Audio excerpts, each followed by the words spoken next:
Yo, this is Cairo. Today I had the opportunity to watch the Lakers versus Bulls. This was the only game I was able to watch today, so I wrote some notes, gave my honest thoughts and opinion. And even though the game wasn't as fun to watch as the Bulls basically blew out the Lakers for most of the game, I just wanted to give my honest thoughts to see, what the Lakers could do in the future, what the Bulls could do in the future, or what I think about what they could do.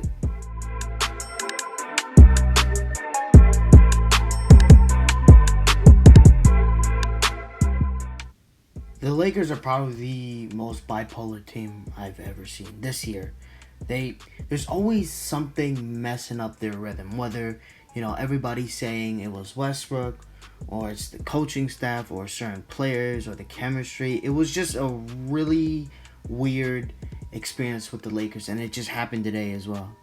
In this game, we got to see LeBron James back after missing about 13 games from his ankle injury a few weeks back. And we also got to see Patrick Beverley, Alex Caruso back in LA.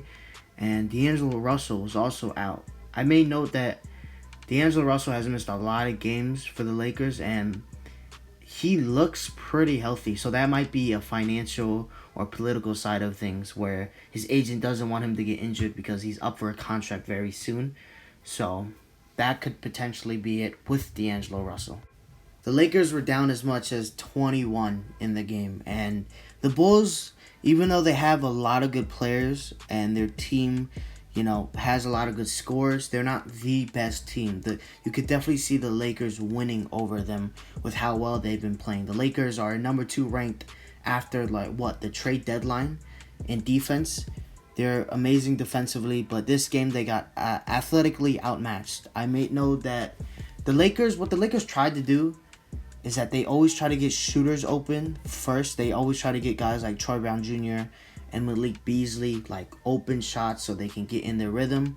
But this game, even though Troy Brown Jr. played good, Malik Beasley obviously he didn't play that good at all.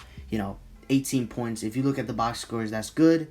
But when you watch the game, 18 points from him was just absolutely nothing.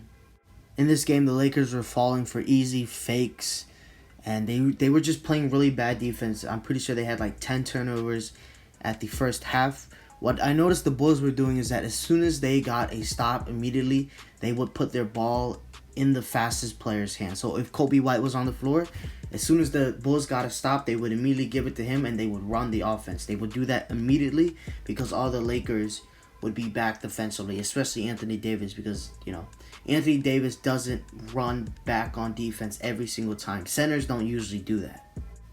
And because of this, they got a lot of points out of this. The Bulls went on a 9-0 run to start the second half. The Lakers were just really bad in transition defense. And mind you, the Bulls were making some tough shots. You have to give the Bulls credit. They were making some timely shots.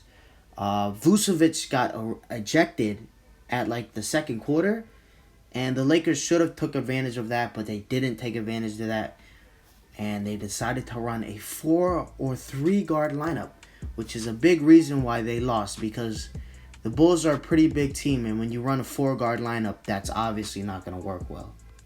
Rui Hachimura did not see the floor at all. Even when the Lakers were getting blown out, he wasn't in for a spark plug, an energy plug. He just wasn't in at all. In the post-game press conference, Darvin Ham, the coach of the Lakers, said that, he said when everybody on your team is good, it's hard for players to find minutes. So that's why Rui wasn't in. He said that Rui didn't prove himself enough to get more minutes over guys like Troy Brown Jr. and Malik Beasley, which, Rui isn't the best player, but for a guy that's been playing in limited minutes with the Lakers, he's been playing pretty well. When he gets more minutes, he's played really well. And I just find it confusing how the Bulls they were running really big lineups out there, and the Lakers were running 4 or 3 guard lineups. Of course you would get destroyed. That was one of the biggest reasons why the Lakers were getting athletically outmatched. When you had guys like Drummond in there, and, Rui is a great player, and he can hit some timely shots, and he can rebound, he can hustle for you. But when you don't have a guy like that who's a wing out there with you, then it becomes difficult. Obviously, you have guys like Vando or Wenyen Gabriel who are also really good, but they're not offensively as sound as Rui, and that's where it becomes an issue.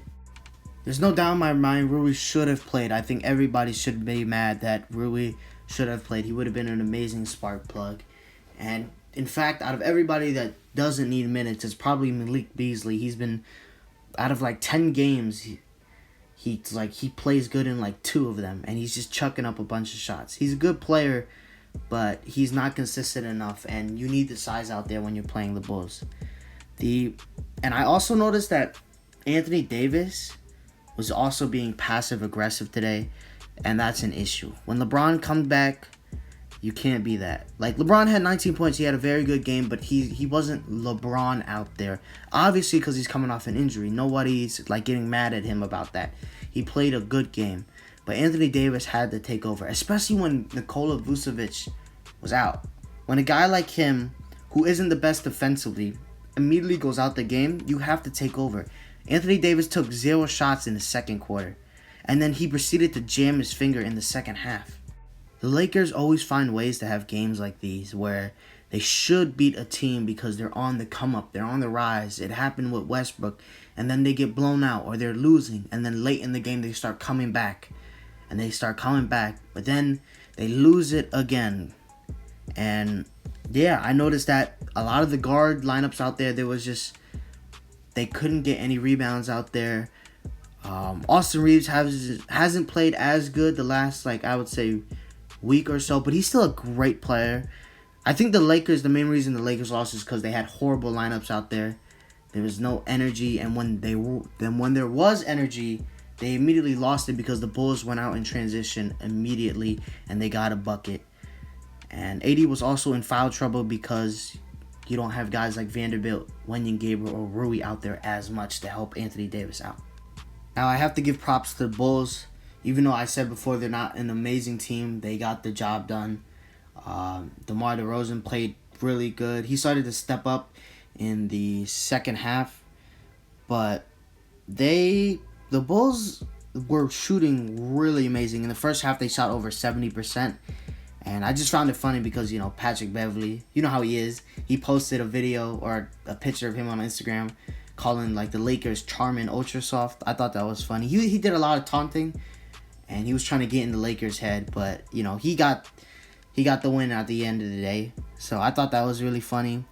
But the Bulls start strong. That's the thing I like about the Bulls. If they can start strong, they're usually good at finishing strong. But a lot of times they can't, or they're injury prone. They have other issues too. But the Bulls this game, they took care of business. And as of right now, I'm still on the fence with the Bulls. I'm 50-50. I can see them being a team that can knock somebody out in the playoffs, or I can see them being a team in the lottery consistently looking for a better player. The Bulls are just such a weird team. But they took care of business today. And, you can't be mad at them. The Lakers lost because they kept running these stupid lineups with 4 guards. There was no energy, and they didn't get back in transition, and certain players weren't aggressive enough.